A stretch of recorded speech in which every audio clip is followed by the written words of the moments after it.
আমি মাঝে মাঝে একটা কমেন্ট খেয়াল করি যে ভিউ ব্যবসা। আচ্ছা, ধরেন আপনি কুমিল্লাতে বসবাস করেন, এমন অনেক জিনিস আছে যেগুলো ঢাকায় পাওয়া যায়, কুমিল্লাতে পাওয়া যায় না। তো ধরেন আমি একজন উদ্যোক্তা, আমি চিন্তা করলাম যে আমার জেলা কুমিল্লায় আমি কিছু জিনিস নিয়ে যাব যেন মানুষ সেটি ক্রয় করতে পারে খুব নিকট থেকে। সাথে আমার ব্যবসা তো হয়েই গেল, সেই সাথে কিছু মানুষ আর ঢাকায় এসে কষ্ট করে কেনাকাটা করতে হলো না। এই ব্যবসাটা কি কোনো দোষের ব্যবসা? আপনি বিদেশে ঘুরতে যাবেন, ধরেন সুইজারল্যান্ডে ঘুরতে যাবেন। এখন সুইজারল্যান্ড কেমন, কোথায় কিভাবে যাবেন, সেই তথ্যগুলো আপনি ইউটিউবে সার্চ করলে খুব সুন্দরভাবে বুঝতে পারবেন যে আসলে আপনার জার্নিটা কিভাবে শুরু করা উচিত, কোথায় আগে যাওয়া উচিত, কত টাকা খরচ হতে পারে। কারণ কিছু মানুষ সুইজারল্যান্ডে গিয়ে ভিডিও করে আপলোড করেছে, যেমন আপনাকে উনি তথ্য দান করলেন, পাশাপাশি ভিউয়ের কারণে উনি অর্থ উপার্জন করলেন। আপনি যদি আপনার কোনো যোগ্যতা দেখিয়ে পয়সা ইনকাম করতে পারেন, সেটা নিশ্চয়ই দোষের কিছু না। আপনি যদি নিজে অপরচুনিটি তৈরি করতে পারতেন এবং আপনিও যদি লক্ষ লক্ষ টাকা ইনকাম করতেন, তাহলে কি আপনিও ফেসবুকে সেই কমেন্টটি করতেন যে সবই ভিউ ব্যবসা? যাদের একটা ফেসবুক অ্যাকাউন্ট আছে বা পেজ আছে, তাদের কিন্তু একটা ইউটিউব চ্যানেলও আছে এবং তাদের একটা টিকটক অ্যাকাউন্টও আছে। এই যে এতগুলো অ্যাকাউন্ট চালিয়ে কষ্ট করে আপনাদেরকে নানান রকম ইনফরমেশন দিচ্ছে, সেগুলো কি দোষের কিছু? আপনার যখন কোনো তথ্যের দরকার হচ্ছে, আপনি গুগলে সার্চ করছেন, আপনার কাছে কি মনে হয় গুগলে ওগুলো আগেই দেওয়া ছিল?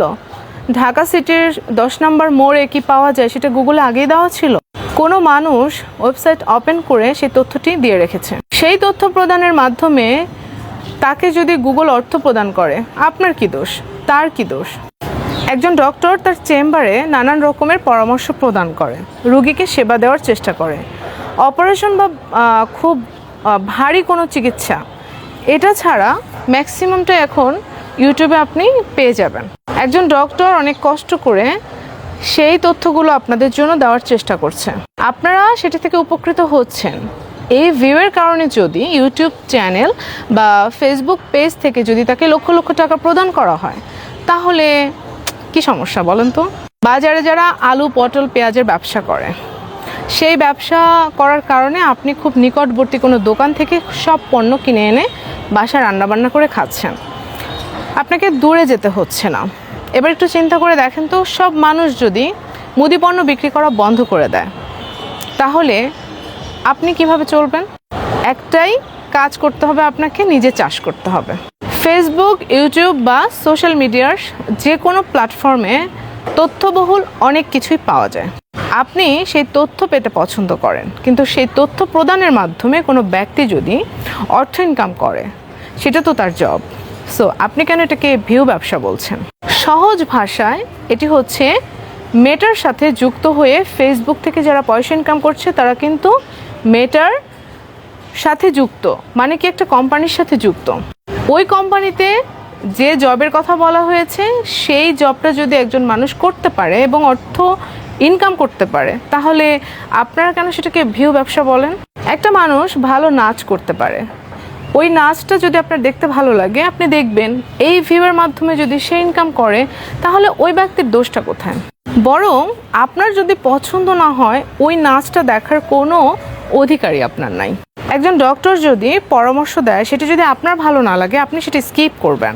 কিন্তু ওই ডক্টর ভুল পরামর্শ দিল না, সঠিক পরামর্শ দিল, আপনি যেহেতু একজন ডক্টর নয়, তাই আপনার সেই বিষয়টি নিয়ে বিশ্লেষণ করার কোনো অধিকারও নেই। অনেক সময় কমেন্টের নিচে এই লেখাগুলো আসে, আপনি যাই বলেন সবই তো ভিউ ব্যবসা। ওকে ফাইন, আমি যদি ভিউটা বিজনেস করতে পারি, এটা তো আমার যোগ্যতা। সেই যোগ্যতা আপনি কেন অর্জন করতে পারছেন না? আপনার যোগ্যতা কতটুকু পর্যন্ত জানেন? ওই কমেন্ট পর্যন্ত। কারণ এই পৃথিবীতে সবচেয়ে সহজ বিষয়ই হচ্ছে অন্যের সমালোচনা করা। বাট কাজ করে দেখিয়ে কোটি কোটি টাকা ইনকাম করার যোগ্যতা সবার থাকে না। যদি মনে করেন যে সময় নষ্ট না করে আপনিও কিছু করবেন, তো চেষ্টা চালিয়ে যান। একটা কমেন্ট করে আপনি যে সময়টুকু নষ্ট করছেন, এরকম তো বিভিন্ন মানুষের পেজে গিয়ে বিভিন্ন রকম কমেন্ট করছেন। সো সারাদিন আপনি অনেকগুলো কমেন্টের মাধ্যমে অনেকটা সময় নষ্ট করছেন। আপনি একবার একটু চিন্তা করে দেখেন, এই সময়ের মধ্যে যদি আপনি ডিম সেদ্ধ বিক্রি করতেন, তারপরেও মোটামুটি আপনার 100 টাকা ইনকাম হয়ে যেত। পজিটিভ চিন্তা করুন, নিজেও ভালো থাকুন আর অন্যদের কাছেও নিজের সম্মান নষ্ট করবেন না। টাটা।